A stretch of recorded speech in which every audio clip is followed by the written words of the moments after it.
And welcome to Observing with Webb, the video edition for November of 2013. So November's it's an okay month. It's a normal month, not too much going on. So to get this all in less than 10 minutes, let's do the planets first because they're easiest to see. Then talk about the moon. Actually, that's a little bit easier to see. And then let's talk about some constellations real quick using the Starry Night. So anyway, as far as planets go for November, you'll notice that I have it set on November 15th because that's, in the middle of the month. Now, in the middle of the month, if you look southwest, you'll see Venus out there. And Venus is going to be out there in the PM. Let me change this, not daylight savings time. So about from 5:30 on, 5:30 is sunset about.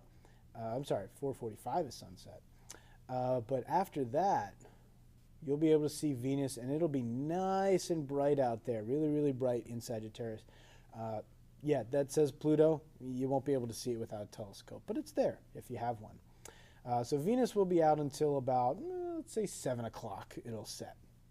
All right, so if you want to see something cool, find Venus in the southwest after sunset. It'll be easy to find because it's really bright.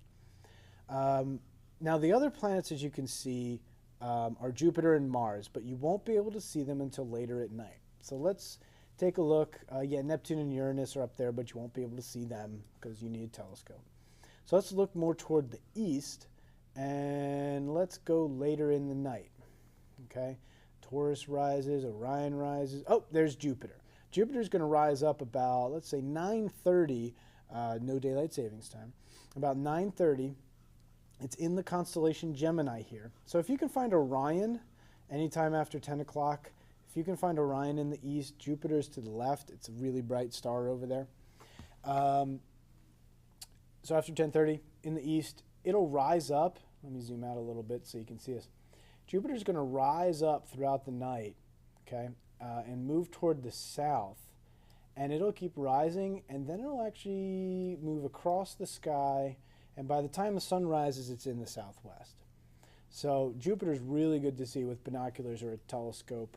See if you can find the Galilean moons. There's 4 bright points around it that are moons orbiting Jupiter, the big ones that Galileo saw way back in the day. Now, also, I said you'd be able to see Mars. Let's go backwards in time. Now, Mars will rise in the east around, let's say 2 a.m., and it'll keep rising and rising until the morning. If you're looking for it, you might want to find Leo, and then Mars will be below Leo.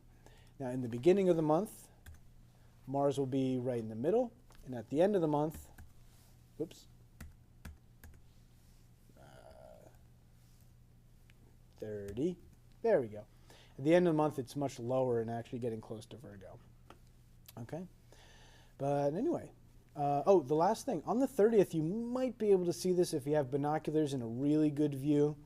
If you look down toward the southeast, if you can find the moon on November 30th in the morning, okay, after 5:15 or 5:30 a.m., you might be able to find Saturn and Mercury right near it as well. But the moon's going to be really hard to see because it's really close to the sun. All right? So those are the planets. You've got Venus in the west, well, southwest after sunset, and then you've got Mars and Jupiter in the east in the morning. So let's talk about the moon, but let's see. Let's look at how the moon goes. Let's start with November 1st. We're in the morning. Let's go sunrise in the morning. The moon is technically there, right there, but that's November 1st. And the next day, it's even skinnier next to the sun. And November 3rd is the new moon. That means you have the darkest skies. Great time to go observing. So let's move now to sunset. Now is when you'll be able to see the moon, and it'll be more in the west. So notice I'm facing west now. And I got to wait a little bit. Now, November 3rd is also the day that daylight savings time ends. So you can set your clocks. I think it's back. Fall back? Yeah. Anyway. So November 4th, you might be able to catch the moon. But the best time to look, I think, would be November 6th. Now, November 6th, the moon's going to be very close to Venus right here. In fact, it's within 7 degrees of Venus. That's less than a fist width held at arm's length. So that's going to be pretty cool. Then what's going to happen is the moon, let me zoom out, each day, okay, let's get to about 6 p.m. Each day the moon is going to get a little bit thicker and move a little bit higher in the sky and more toward the east. Okay? And let's see. Oh, let's go back 2 days. The 10th is first quarter. That's when the right part of it is lit up, and you can see it until midnight. And let's see. Then a couple days later, 7 days, that's more than a couple. 7 days later, you've got the full moon. Now, the cool thing about the full moon is that it rises right about at sunset, and then it's going to be visible in the sky the entire night through, okay, until right about sunrise in the morning, and then the moon goes away and the sun comes out. Okay? Now, on the, let's see, a couple days later, on the 21st, you've got Jupiter and the moon are close to each other, okay? In fact, they are within, let's see if it allows me, 10 degrees of each other. And then on the 22nd, they are still very close. Moon will be there, Jupiter will be there, about 6 degrees apart. So get out any time past, I believe, 10:30 when you can see Jupiter, and you will be able to see Jupiter and the moon together. So then in the morning, if you take a look out in the early morning, let's see, 23rd, 24th, 25th is the third quarter moon. That's when the left half is lit up, and you can see it. You have to look at midnight or after. You can actually see it in the morning as well, if you're looking in the right spot. And then on the 27th, you've got the moon very close to Mars.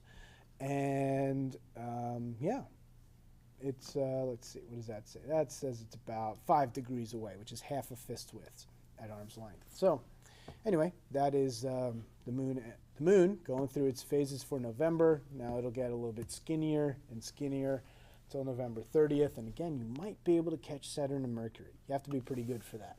Okay?